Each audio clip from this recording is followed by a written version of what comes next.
So, Dyloch, one of the, I would say, sleeper hits. We've seen great success from Dyloch competitively, but I think the masses may not have. Like, there's been various big tournaments that have taken place that are not in pro competition that Dyloch has done superbly. No, I tell you, Dyloch is one of those names that kind of just keeps showing up in like top 8. This guy could absolutely get top 8 at Combo Breaker, and it would not surprise me. So, General Xiao and Chameleon versus Kung Lao Goro. Wait a minute. I think we've had the name is different. Is it now? You know what? I'm not even gonna risk being wrong about Dyloch's opponent. We shall just move on in this first round, of which Dyloch has had a fantastic start. I mean, Dyloch historically has enjoyed the Xiao teams that let him be aggressive. He wants to run in, get those overhead low mix-ups on, and get tons of damage. There's the interruption, though, that knowledge. The glaive is a fantastic cameo attack, but often there is that gap beforehand. Ouch, decent damage. I will say that there's going to be a lot to keep an eye on, though. If you're playing against the Xiao Chameleon team, you've got to be keeping an eye with, like, is he in axe stance, is he in hand-to-hand, and then what's the disguise at the same time? Feels like quite a lot to micromanage at any given moment. Oh, never mind. Went in for that instant low. Might have to get something bigger from that. We had Katana. I'm not sure about any potential fan lift shenanigans, but Melina is available. Oh, I love that choice. Almost picked up from full screen. But that's not the first time I've seen Dyloch do that. Ground pound into covering with the Melina air size to give almost full screen coverage.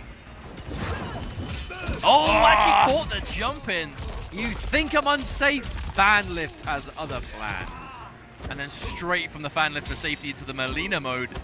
Never mind, HZRRDZ managing to find something here to get out of this corner. Never mind, turn Dyloch once more. Oh, instant. So side kicks, big risk against Shao Kahn, that fast standing 2 with the room to reach.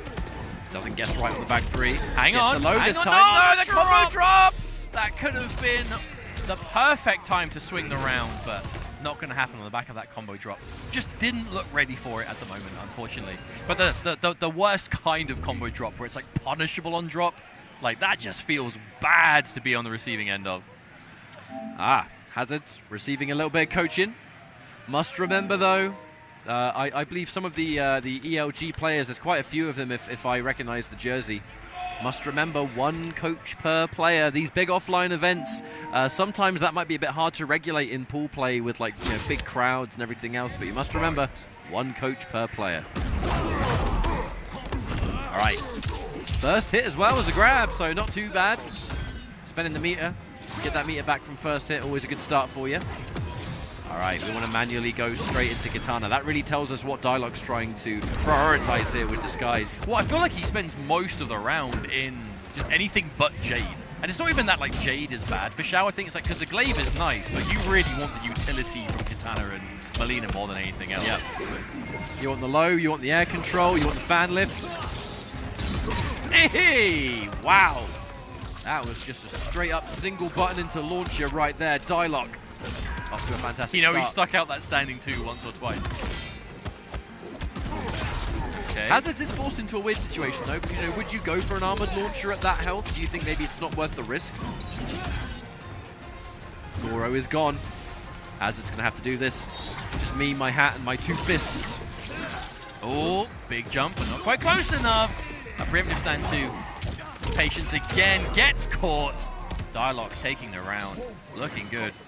I feel like that right there is what happens a lot with the Kung Lao teams, though, is when you use Goro twice for some good momentum or combo extension, and suddenly he's just gone. Fantastic up block, though, from HZRRDZ. Opted to go for the EX launch instead of regular launch into Goro, which definitely shows what we're trying to pay the most attention to. We want to save that Goro whenever possible, because it is lovely anti-air. That was like the cleanest down 2 pickup I've ever seen, because that was like such a late Goro just to make sure. Oh no, again! Same situation, huge drop for massive damage potentially, and now you're back to the corner. Melina advantage. We have meter to armor, but no Goro to make it worth a damn, so is it even going to be worth it unless Desperation kicks in? Oh dear. Unseeable launching overhead, big damage. Had to break that because Axe would have come back, we'd have got another launcher. Sweet, plus on block. Very few people know. Axelis, like the hand-to-hand low sweep, that's plus right there. It's just a safe bet. Whenever you're against a Shao and he's in hand-to-hand, just assume that every button you block is either plus or safe. To the point that he's going to be able to threaten his own down one after. So scary. We're going into a game 3 now. Dyloch looking so good in this set. That aggression I was talking about before coming through so much here with this Chameleon team. When we see Dyloch and General Shao, it's always rock solid. Tries to go for wake-up ball roll, crushed by the Kung Lao 2-1. Such a good string. But I feel like HZRRDZ is playing well. It's just missed the dive kick though. That's what I was about to lead my point into. It's the execution that's letting him down. He's like making decent decisions, getting the hit, but then doing something wrong with it that's resulting in him being straight up punishable. Trade. Ooh, I was half expecting that to trade combo, to be honest. Oh, wow. Dyloch was actually walking back and still got caught. I wonder if Dyloch thought he was out of range of that armor, but never mind. Bit of a strong life lead here for HZRRDZ. Ooh. Really trying to bait out that up block now 3 times. Oh, God, the raw overhead. EX, fatal blow is in play. Reset. Overhead, you must break. You must escape this. Goro, flawless block on the Goro too, just to shut down anything. Good Katana fan, and now HZRRDZ just like that, not in a good spot. The Goro, another whiffed dive kick. These have been killing HZRRDZ all series long. Execution just has not been up to par. Easiest thing to correct, but frustrating when your opponent's on match point. But on the flip side, Dyloch is so unpredictable in what he's going for. There's the catch. That neutral jump. Another empty jump. Yeah, really trying to see that HZRRDZ has been getting quite comfortable going for those up blocks and is just trying to play around it completely. One of the big reasons for the jump too, it's not necessarily just to try and bait up blocks and stuff, it's to get rid of the armor. If Kung Lao does armor as you've jumped, you will punish, and he'll lose the meter and the Goro if he's overcommitted. Big jump in, doesn't get much from that. Just lets the low rock. And there's the neutral jump. That's why Dyloch has been doing so many jumps. It is the direct answer. Character be damned. That's how you get out of it. And Dyloch with a clean 3-0 here. Moving on in this bracket.